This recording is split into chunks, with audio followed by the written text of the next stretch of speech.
tous. Aujourd'hui, nous allons essayer de montrer un peu l'avancée de notre projet.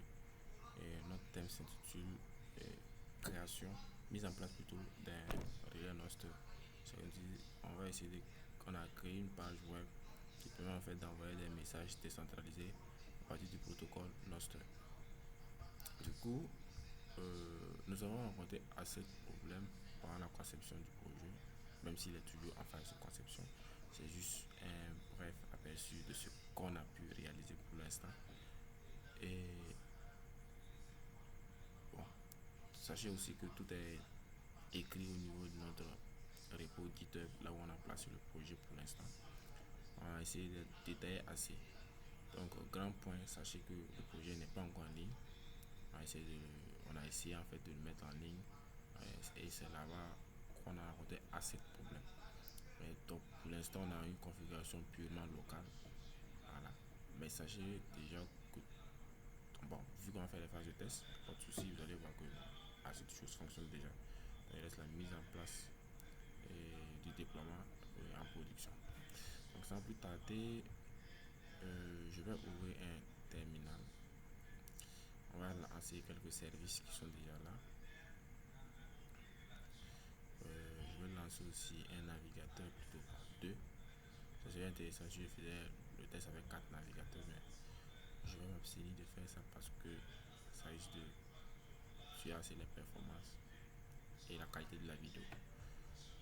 Donc on attend que ça s'ouvre. Ok, on avait deux navigateurs. Du coup, vu qu'on est travaillant local, on a essayé de faire la configuration de façon locale. On a créé service, un service systemd avec communique sur le port 3000 en localhost pour pouvoir avoir accès en fait aux configurations de notre serveur qui est le serveur Nginx et aussi notre nom de domaine qu'on a utilisé, qu'on a essayé de mettre un peu sur le site web DocDNS qui permet de nous fournir en fait un, disons, un nom de domaine en ligne, un nom de domaine de façon avec le à la fin DNS docdns.dns je pense.com déjà. Et cette configuration nous permet en fait d'avoir accès à notre site en local sur notre machine. Déjà, il faut qu'on vérifie assez de choses.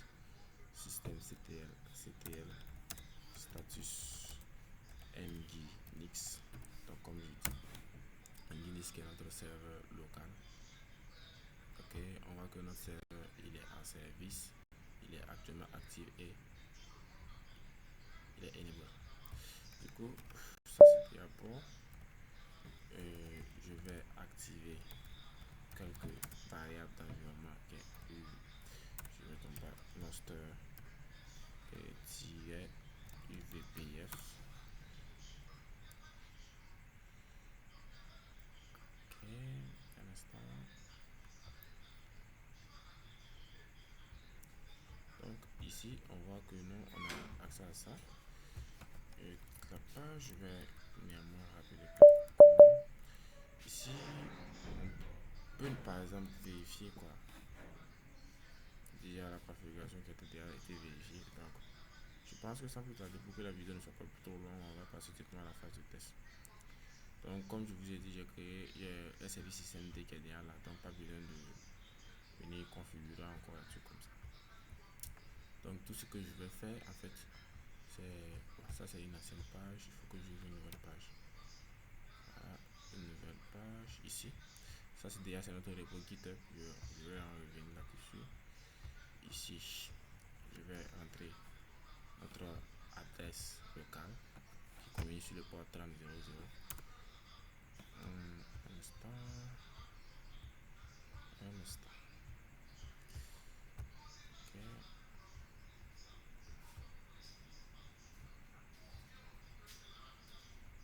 Excusez, j'avais oublié de naviguer pour entrer sur notre projet. Donc c'est CD, et je pense que c'est Nostr UVPF. Et là-bas, on a notre projet. Donc, passons. CD.point. On a ls. On a voilà ça. UVPF. Ouais. On a notre relais. Ça il s'agit cd notre relais. Notre RS plutôt. Excusez.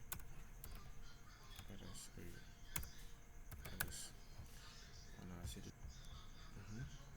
Donc on a vu pour notre donc si on fait ls, on voit clairement être une fontaine. Donc on peut essayer de voir là-bas et relancer notre commande d'activation du service. Et maintenant de là-bas, on peut revenir sur notre navigateur et puis actualiser le service. Donc vu que je n'ai pas vidé les caches et tout, donc quand on lance directement, on peut déjà avoir la page qui est derrière là. La page qui est derrière là. Également, si on prend la même adresse et quand on vient sur le Firefox, on relance. Ok. On a la même page qui s'affiche. Maintenant, il faut qu'on connecte le relais. Donc, un instant, quand je réactualise, il faut forcément lancer le relais. Voilà, lancer le relais, et ainsi de suite. Excusez, me sens. Donc, on est connecté au relais qu'on a créé, connecté au relais UVPF. Donc, je vais régénérer en fait des clés. Ici également, je vais régénérer une clé, deux navigateurs différents, bien précisé. Donc, comme d'habitude, c'est la clé publique qu'on utilise.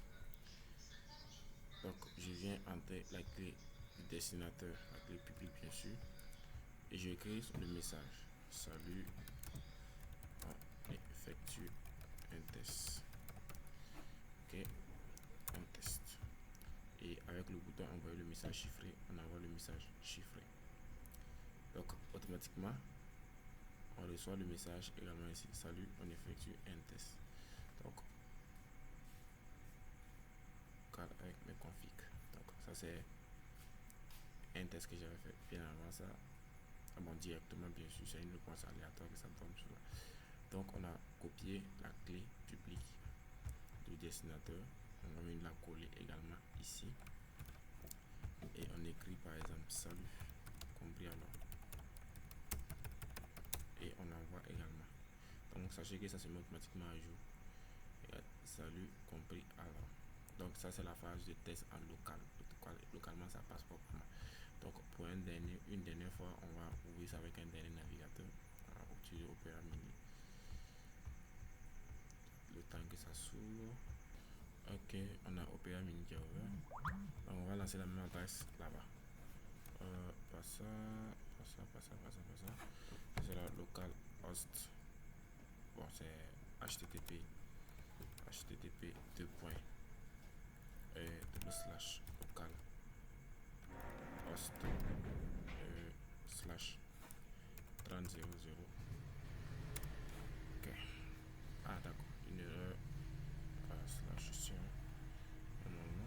boot. Le numéro de port, c'est pas des slash, ce sont deux points.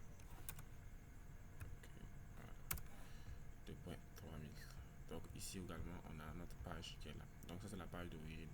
On vient comme ça, identité, tu génères en fait ta clé. Ici on va récupérer également cette clé là, et on va aller sur l'autre navigateur là. Par exemple le navigateur de Firefox. Et là-bas, on va changer le numéro et l'identifiant du destinataire. Changer l'identifiant du destinataire, on met le nouveau et puis on dit hello, le nouveau navigateur. Et on envoie le message chiffré. Donc on voit que hello, le nouveau est parti, c'est en violet. Et on vérifie maintenant au niveau d'Opera Mini s'il a reçu. Ah, il a reçu hello, le nouveau. Donc plusieurs navigateurs différents. Donc cette petite vidéo, c'était pour un peu montrer en fait de façon visuelle ce qu'on a essayé de faire durant le temps qui nous a été imparti. Ça sera notre premier rapport pour l'instant. Et il se pourrait qu'on fasse plein d'autres rapports. Et je vous redirige également vers le repos GitHub pour avoir plus d'informations sur